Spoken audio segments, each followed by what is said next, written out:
Good morning, everyone. I am Aditya Sarwade. I work in the virtual devices team at VMWare. Today, I'll be talking about some of our experiences implementing a Paravirtual RDMA device.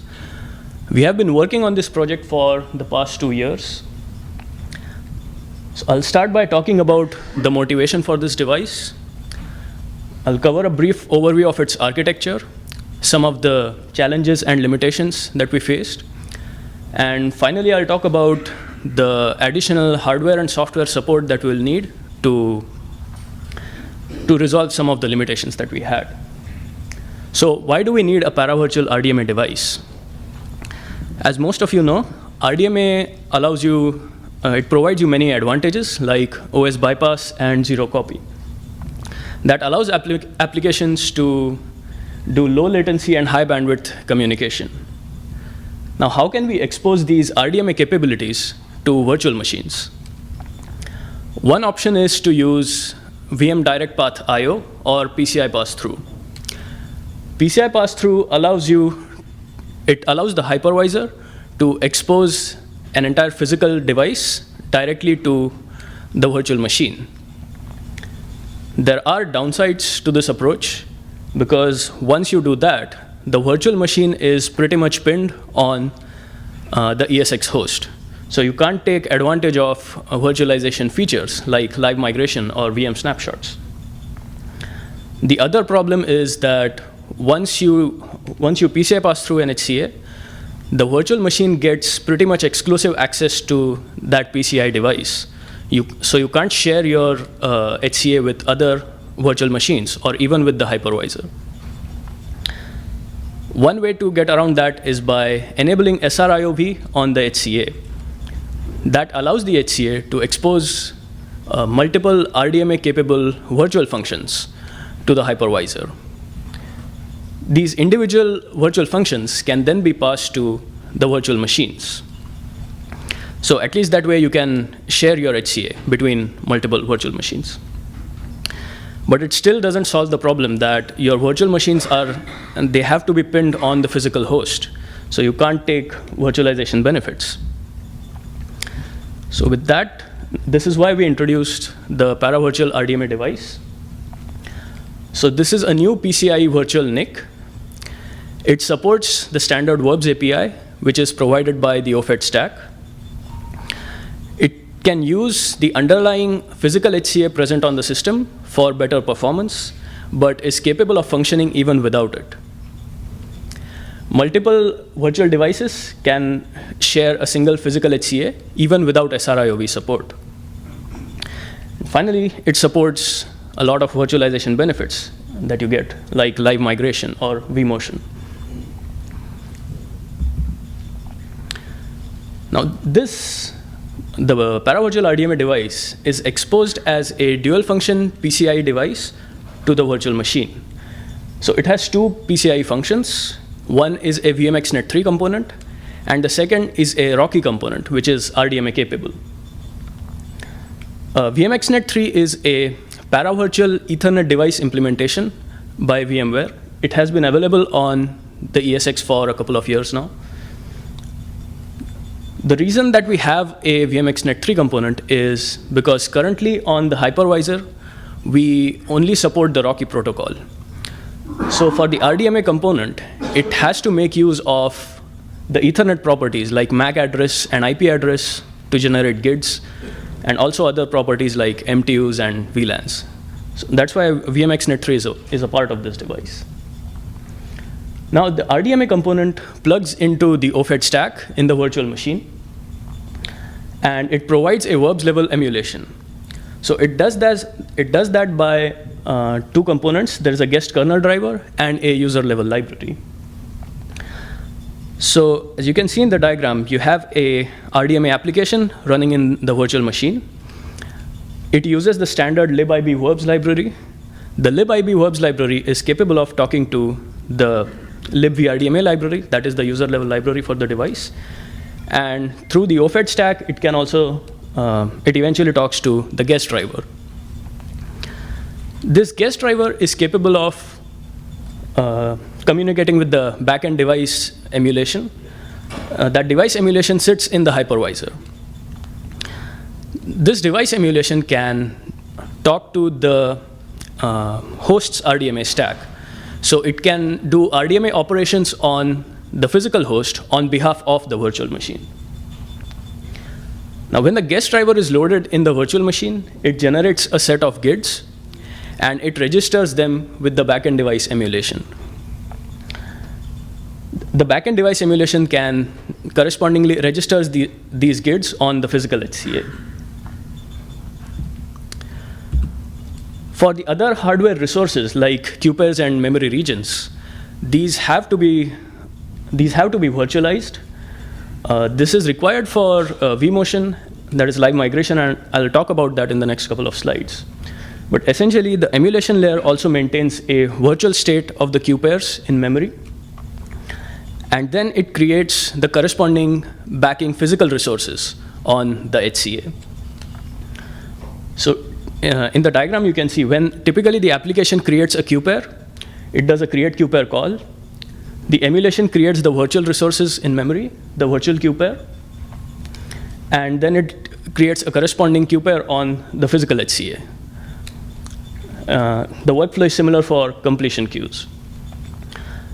Now, the virtual Q pair and the virtual completion queues, they are actually mapped in directly by the guest driver. So when the guest driver tries to post a send work request, it actually writes into the virtual Q pair. That then triggers the emulation layer, and the emulation layer then converts the virtual memory regions and Q pairs to the physical ones before posting them on the physical HCA. After HCA is done processing those work requests, it generates completion queues on the physical completion queue. Now, on the guest completion path, it tries to poll the virtual completion queue for completion queue entries. If the virtual CQ is empty, it will trigger the emulation layer to try and read out additional physical entries from the physical completion queue.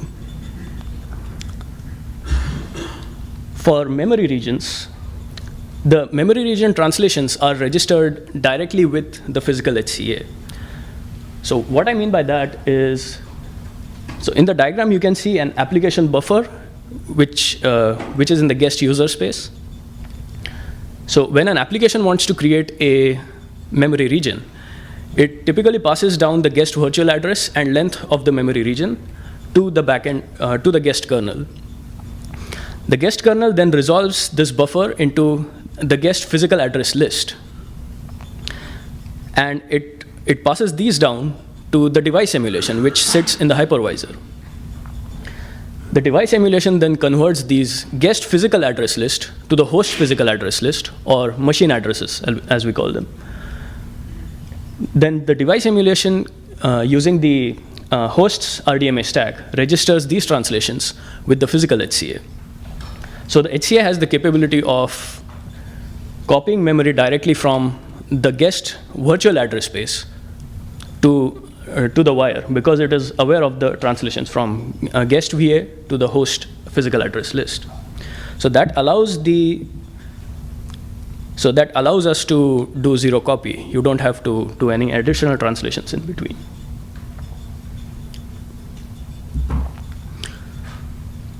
So in this diagram, you have two virtual machines at the top.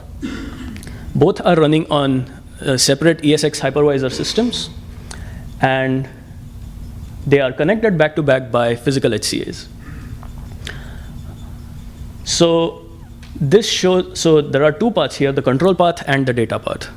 The control path shows how, so it includes the memory management commands, or the verbs like creating, destroying Q pairs, or modifying Q pairs, destroying memory regions, and so on. So this shows how the control path actually traverses through the different layers in the hypervisor. So the guest application, so typically it creates a Q pair. The libIB verbs talks to the libVRDMA. Then it goes through the OFED stack and talks to the guest driver, the PVRDMA guest driver. The guest driver then talks to the backend device emulation that resides in the hypervisor. The device emulation then uses the hypervisor's RDMA stack, the ESXi RDMA stack. And the host RDMA stack then talks to the device-specific driver to actually create that queue pair on the physical HCA. The flow is similar for like memory regions and so on. Now, when the guest application tries to do a post, so when it tries to post a send work request, you go through the libvrdma, then you go to the device emulation, then to the hypervisor's RDMA stack. And when you hit the device driver, because as I explained previously, it already knows the translations from guest virtual addresses to the host physical addresses. It can pretty much DMA the memory directly from the guest virtual address space onto the wire. On the receiving side, it works pretty much the same. The receiving side posts a receive work request. It goes through the different layers, and it does a corresponding receive work request on the physical HCA. And when the HCA gets incoming data from the wire, it can copy that data directly into the guest's application buffers.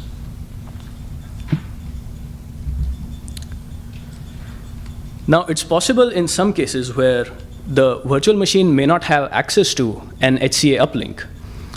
We would still like to allow the RDMA traffic to continue in such cases. So there are 3 cases here which we have highlighted. So on ESX host 1, you can have virtual machines which reside on the same ESX host. In such a case, we don't really need an HCA uplink at all. When the VMs try to post a send work request, the backend device emulation can directly copy memory between these virtual machines. It still does all the necessary checks, which are mandated by the spec, right? Like memory region protection and protection domain isolation. But you can pretty much short circuit that copy between the virtual machines. The second case is where the virtual machine, the host, doesn't actually have an HCA, one or neither of them. So for ESX hosts 2 and 3, one of them does not have access to an HCA. In such a case, we still want to allow the RDMA traffic to continue. So we do that with a backend TCP channel. So it's a slow path and is only meant for compatibility and as a fallback mechanism. So, and finally, the case where both the virtual machines have access to an HCA, then we just make use of those for higher performance. Now, the reason why we have done this is we can actually use these transports in cases where you live migrate a virtual machine on heterogeneous systems, which may not have access to physical HCAs. In such a case, we would like that the guest applications not break. So the guest application is not aware that it has live migrated and it doesn't have access to a physical HCA. As far as it is concerned, the traffic will still continue. Now with that, I'll talk a bit about the challenges for live migration or VMOTION. So because RDMA offloads a lot of work request processing onto the physical hardware, that unfortunately means that a lot of RDMA state is contained within the hardware, which we may not have easy access to. Secondly, the physical resource IDs, like queue pair numbers and memory regions, they can change after you live migrate onto a new host. Because currently, we do not have APIs to create queue pairs and memory regions with specific resource IDs. Once you live migrate, the peer virtual machines which were talking to the device, they will not be aware of the new physical IDs. So that's a problem for live migration. What we currently have is a partial solution. The emulation layer currently converts the virtual resources to physical resources. It can also notify the peer emulation layer of these translations. So both the sides can, both the virtual machines only see the virtual handles on each other's virtual handles. Now, when one of the virtual machines is about to live migrate, the emulation layer notifies the peer emulation layer about the VMOTION, and it pauses the queue pair and completion queue processing. After it live migrates to the new host, it recreates all the physical resources, but the virtual resources stay the same. After the physical resources are recreated, you are going to have new virtual to physical translations for that virtual machine. Now the emulation layer then notifies the peer emulation layer to which it was talking to earlier with these new translations. Now this is completely invisible to the guest. It's not aware of this. The big downside is, of course, that both the endpoints have to be virtual machines. Rather, they have to be the PV-RDMA device. So what we would like to have is support for VMOTION even when the virtual machine is talking to a native system, like a storage appliance or any standard Linux system. But for that, we are going to need additional hardware support. We need to be able to create queue pairs and memory regions with the specified queue pair numbers and memory region keys. We also need the ability to pause and resume queue pair state on the hardware. That includes the ability to save and restore intermediate queue pair states as well. Because if your virtual machine is talking to a native endpoint, you can have a lot of intermediate state, and you can't really rely on a queue pair having a well-defined state at any point. The other issue is, once a virtual machine live migrates to a new host, it will try to recreate the physical resources. It's possible that those physical resources are already in use. So by physical resources, just queue pair numbers or MR keys. So another application may have opened the exact queue pair number that you want to recreate. So that's a potential for, so to avoid that, we need to provide an isolated resource space to each PV-RDMA device. So that should sort of guarantee that every PV-RDMA device can recreate the queue pair numbers and memory region keys that it wants to without having collisions with the existing resources on the system. Now, once that is done, we can pretty much expose the physical resources directly to the virtual machines. And that should lower our virtualization overhead as well, because we don't have to translate between the virtual machines and the physical, between the virtual resources and the physical resources. So these are some preliminary numbers from our current prototype. So we had two Dell T320 hosts, which were connected back to back by Mellanox ConnectX-3 HCAs. We ran the standard IB send latency test from the perf test package, which is part of OFED. So the green plot shows the native case. The native case is where both the physical systems were running bare metal Linux, and we ran the IB send lat between them. So for a 2-byte send, we got a half round trip time of around 700 to 800 nanoseconds. Then we ran the numbers for VRDMA over memcopy. By memcopy, I just mean where the two virtual machines were running on the same ESX host, and we just did a memcopy between them. So for that, the latency numbers we got were a little over 3 microseconds for a 2-byte send.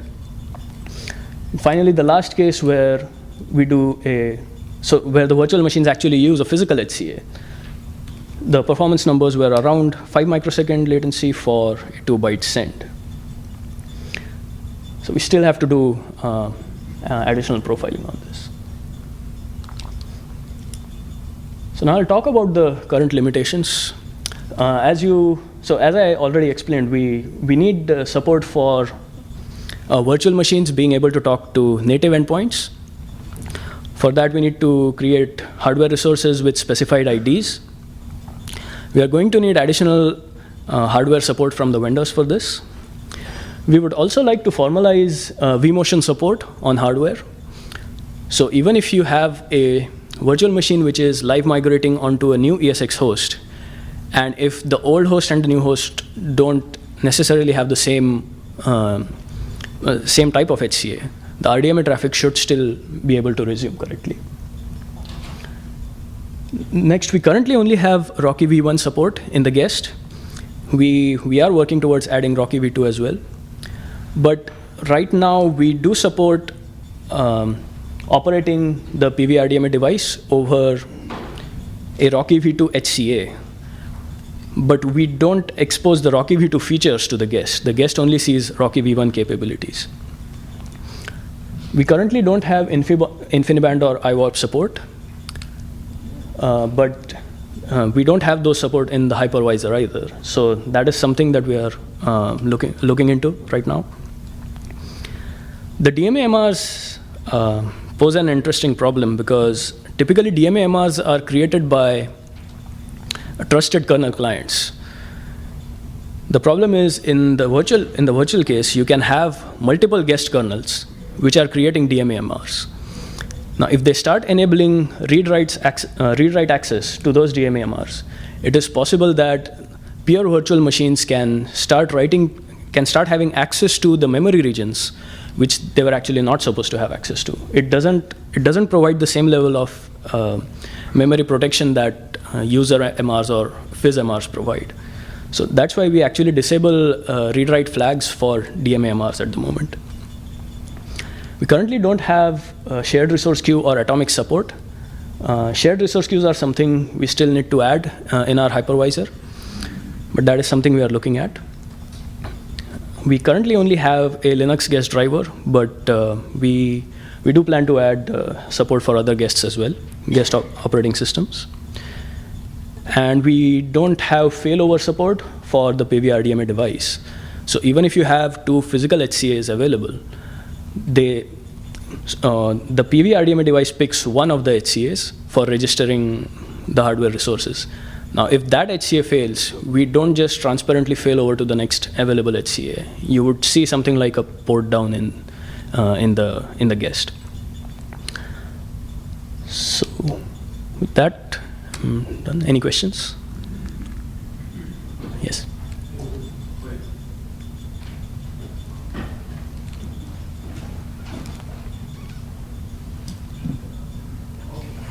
So I have a first question on slide 5, if you can bring that up again. Yes. Yeah. It looks like on the fast pass you are posting to a virtual queue pair and then somehow that traps into another queue pair. So you are posting into one virtual queue pair, right? And that operation traps into posting into another queue pair. That's right. Yeah. Why don't you map the queue pair directly to the virtual machine and into the context of the application? It prevents us from supporting features like live migration. This way, the emulation is aware of what contents are present in the queue pair. I'm asking that because we did a similar implementation of Paravirtual RDMA where we directly map the resources into the application. Okay. That's open source stuff. Maybe you can have a look and okay, sure, something useful. A second question I'm having is that you're saying that you're currently not supporting IWARP and InfiniBand. Is there any technical limitation to your architecture that it is transport dependent? I didn't understand this. So there is no technical limitation. We don't have IWARP or InfiniBand support in the hypervisor at the moment, on the host stack. So let me answer that. Basically, today we are supporting ROCKY v1. So share the microphone. Sure. So we are supporting today ROCKY v1 and v2. We are in the kernel, and that's what's going to come out in the next release. That's what we are working towards. Yeah. But following that, definitely we like to do other transport mechanism like IWARP as well. Yeah, you might even look into soft IWARP, which is available. Yes, we are looking into those, and definitely we are actively working on those paths as well. Okay. There's no technical limitation as far as that hypervisor to support any of those transport protocols. Thank you. Hi, Tom Telpy, Microsoft. You mentioned a couple of memory registration limitations. You didn't mention fast memory registration, the work queue-based physical address registration. Is that supported? So are you talking about the FRWRs? Yeah. We do support FRWRs. You do? Yes. Okay, so you rewrite them on the way down or something like that? Yes. Okay, that's interesting, and that's important because a lot of the upper layer storage protocols, Yeah. the implementations require that. Right. I had a second question, and that regards security, firewalling. How do, if the guests have SRIOV access to the NIC, how do you prevent them from attacking other guests? Well, they can generate work requests, they can generate packets, they can make connections, they can have all kinds of fun that they can't have in normal protected environments. Yes. I mean, if you create a network where the guests have access to an untrusted client, then that's a problem even in your regular network, right? Untrusted client. Yes. Okay, that's a key word. So you support only trusted guests. Is that what I hear? Not exactly. So I was just saying that if you have network connectivity to an untrusted client. Well, of course you have network connectivity. You just gave them a NIC. I don't understand. I'm sorry. No, I mean. Can you repeat your question if you don't mind? My question is, if the guests have SRIOV access to the RDMA hardware, how do you prevent them from attacking things on that network? As of today, we are not supporting SRIOV for the RDMA. This is paravirtualized RDMA, which we are supporting. Oh, I saw SRIOV on your first slide. So SRIOV is currently the only way to expose RDMA capabilities to virtual machines. So this is the other way that we have been working on. So what I was talking about is not SRIOV. So it's fully paravirtualized. Yes. Fully You use no SRIOV functions That's right. Yeah. in the guest. Yeah. Okay. Sorry, that was not at all clear. Yeah. All right. Well, I guess I still have the question how you protect your network from guest activity. So at the moment, the guests are only allowed to talk to each other if both the endpoints are in fact paravirtual devices. So like I mentioned, we need additional support where the guest will be able to talk to native endpoints directly. So we don't have support for that at the moment. And I think your concern would, at that time, would be. Yeah. I'm still confused because if the two guests both happen to have paravirtual RDMA devices, then they can talk to each other, it sounds like. How do you prevent that? If Coke and Pepsi, the problem where you want to host both competing systems, but you want to protect them from one another. So, I mean, you basically connect the paravirtual RDMA device to a virtual switch, and you have to have connectivity to the other. So you provide the firewalling in the network itself, in the switch. You can implement firewall capabilities on the physical switch, yes, but in the virtual switch, if you have connectivity through the virtual switch, then the traffic is offloaded, right? Yeah. Just to answer that, if you have Coke and Pepsi, you will have it in two different port groups, Right. two different virtual switch, and that's why you will isolate. They might use underneath same SCA, Okay. but it will be totally two different port group for virtual. So That's there how was you isolate. Now firewall part, of course we have distributed firewall in the hypervisor, but that's not integrated today, but Okay. eventually it will be as well. All right. But today you can do it at the physical level when you have two different virtual switch, two different port group. Okay. So yeah, if you configure your network in such a way that they have access, then yes, they will have Oh yeah, access. I understand. Yeah. Okay. It's a pretty important point. I was surprised you didn't drill into it, that's all. So thank you. Okay. Thanks. Quick questions. For PVRDMA, you trap the QP1 connection establishment calls as well? So we don't treat QPR1 as anything special. So it's posting work requests on, so the CM in the guest posts work request on QPR1, and we back it using a regular UD QPR. Right, but on the incoming, you equally need to demultiplex across multiple guests when the response comes to write QPR1. Because when the QPR1 packet comes from the wire, just one QPR1, it comes to. It does not tell you which UD QPR it maps to. So that would be a problem if, so every QPR1 gets a different backing physical QPR, if that makes sense. I doubt it works, but yeah, we can take it offline. We can talk about that, yeah. So for follow-on question for fast registration and invalidation. So which means that every fast registration, the key value keeps changing on every I/O, and therefore you need to send it across to the wire through out-of-band Q pair. Yep. And get the response back. Yes. And then unfold the That's going right. forward. Same for the invalidation. Yeah. Okay. Thanks. Just one question regarding the latency path. Yeah. Could you shed some more light I on have- how you're processing the doorbells? Is it the VM exit each time, or Sorry, can you repeat that? when you do a post send in the guest? Yeah. How is the hypervisor made aware that it has new work to do? So the libVRDMA actually bashes the doorbell and it jumps to the device emulation directly. And this is through, do you have something polling the hypervisor? Is it a VM exit? No, there are mechanisms where the hypervisor can register for that memory, and when the virtual machine touches that memory, it can invoke callbacks in the hypervisor. I have a question. In this solution as a whole, what is the strategy on managing traffic classes? So you mean the quality of service? TCs, yeah. So I don't think we have any story for that yet, but that is something we can. Obviously, question like my one guest wants like 4 TCs for, and another guest wants another 4 TCs. Right, What happens right. to the whole thing, right? Right. Yeah, so I think we still need to add support for the traffic classes, yeah. Thank you.